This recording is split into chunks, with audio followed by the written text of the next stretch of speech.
Panginoon, maraming salamat po sa hapong itong ipinagkaloob mo sa bawat isang naririto upang harapin ang tunay na problema ng aming lipunan, Panginoon. Alam ko, Panginoon, sa oras na ito, ikaw ay nasa kalagitnaan ng bawat isa. Himukin mo ang puso at damdamin ng bawat Pilipino nakakaranas ng hirap at sakit, Panginoon. Ikaw nawa ang masunod sa lahat ng desisyon, Panginoon. Panginoon, alam kong ikaw ang tunay na hari at kataas-taasan. Wala kaming magagawa kung hindi mo kami paintulutan. Panginoon, sundin mo ang kalooban at tinig ng mga ordinaryong Pilipino. Pakinggan mo, Panginoon, at ipasok mo sa aming mga buhay ang iyong mga desisyon. Alam namin na ikaw ang aming hari, Panginoon, at ikaw ang masusunod sa lahat naming galaw. Panginoon, buksan mo ang mga puso ng aming mga kasalanduhan at kapulisan. Ganon din po ang aming mga natitira pang politikong hindi magnanakaw, Panginoon. Gisingin mo ang mga puso at diwa nila, Panginoon. Ikaw po ang maghari sa kanila, Panginoon.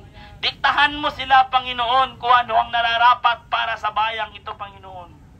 Huwag kang papayag, Panginoon, na hindi po wala pong managot sa bansang ito, Panginoon. Ikaw po ang hari at alam po namin ayaw mo rin po ng pagdanakaw ayon sa iyong utos. Pero subalit, Panginoon, kahit alam namin, nakikita mo ang lahat na nangyayari sa aming lipunan. Gabayan mo ang bawat isang nakipaglaban para sa ating inang bayan, Panginoon. Ikaw po ang maghari at sumunod nawa ang bawat Pilipino sa iyo, Panginoon. Pakinggan ang iyong boses, tawag ng iyong pangalan, Panginoon. Ikaw ang maghahari sa buhay ng bawat isa. Ang lahat ng pasasalamat namin na tinataas namin sa iyo. Sa pangalan ng aming Panginoong Yesus. Amen. Okay, lagay natin natin kandila.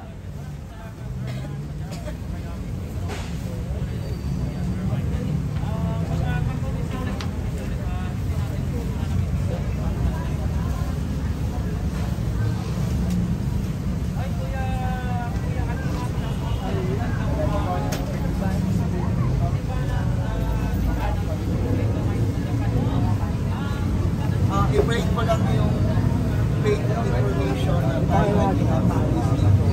Wala ko pangalan po na yung Sino nasabi ko? Ako talaga yung Ayan. Si Kendall Pitra na ako. Sino po nasa nasabi? sa susunod picturean mo. Videoan mo. sabi Para matrace na sabi kung ng mga sino. pulis, pinapaalis namin kayo matagal na. Walang information. Kasi ang NIPI po ng police station guard pinising ako. Hindi, ngayon ang tanong. Eh kaya nga, tinanong mo na Picturean mo talaga. Okay, kung ano pa man yan, hindi na natin kailangan magtalo sapagkat isa lamang po ang ating paninindigan. Itong Freedom Park ay boses ng mga Pilipino at para sa bayan. Kung ito'y gastos ng gobyerno at sambayan ng Pilipino, ibig sabihin lahat ng Pilipino ay pwedeng gamitin ito at walang pinong pwedeng pumigil. tama!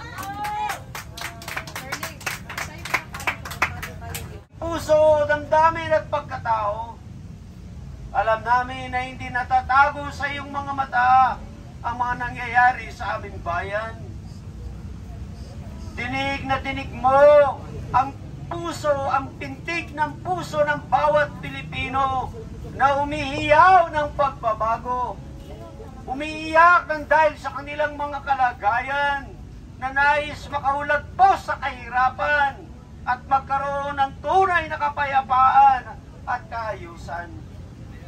Narinig mo ang panalangin ng bawat magulang, mga anak na nandoon sa iba't ibang lugar, na nakababad ang kanilang mga katawan, sira ang kanilang mga kagamitan at hindi alam kung paano magsimula.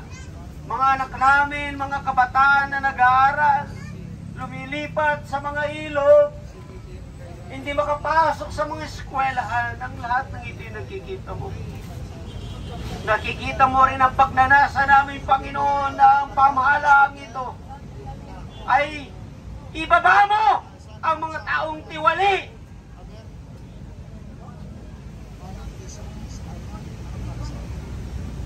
Mabuksan ang kanilang mga mata at kaisipan bago maging huli ang lahat para sa kanila.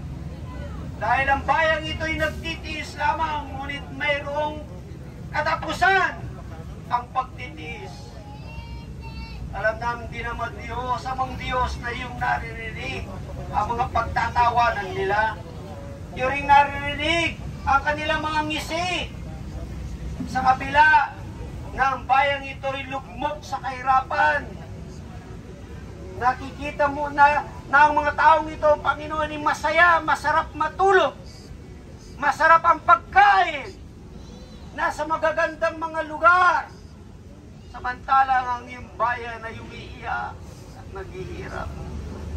Ama, kasama sa panalangin namin ang aming mga OFWs na naghihirap din naman sa pagtatrabaho nila at hindi nila alam paano nila tulungan ang kanilang mga pamilya dito sa Pilipinas. Iligtas mo rin sila sa mga kasamaan na mga amo, na mga taong mahawak sa kanila. Tulungan mo ang aming bansa, Ama, na magkaroon ng pagbabago. Ang sistemang nangyayari ngayon, isang sistemang bulok, na matagal na ang Panginoon nangyayari ito sa aming bansa. Ama, alam namin, meron kang timetable at kayang-kaya mong gawin ng mga bagay na hindi namin makita ngayon. Kaya dinadalangin namin naman, ibaba mo ang iyong katarungan at ang iyong katuwiran sa bansang ito. Ikaw ang nagsabi that you love righteousness and justice. And Lord, we ask you, come down sa Malacanang. Ibigay mo ang katarungan para sa bayang Pilipinas. Dalangin din namin, Ama, na patuloy mong pagalingin at bigyan ng kalakasan ang dating Pangulong Rodrigo Roa Duterte. Sa kanyang edad, sa kanyang kalagayan, we pray for him na makauwi pa siya ng malakas-lakas at makayanan pa niya na makasama ang kanyang pamilya.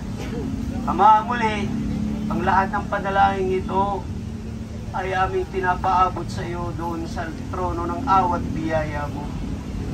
At ito ay aming inihiling at ibinubuhos ang aming pananalig at pag-asa sa ngalan ng Ama, ng Anak, at Espiritu Santo, lahat ay magsabi ng Amen. Amen.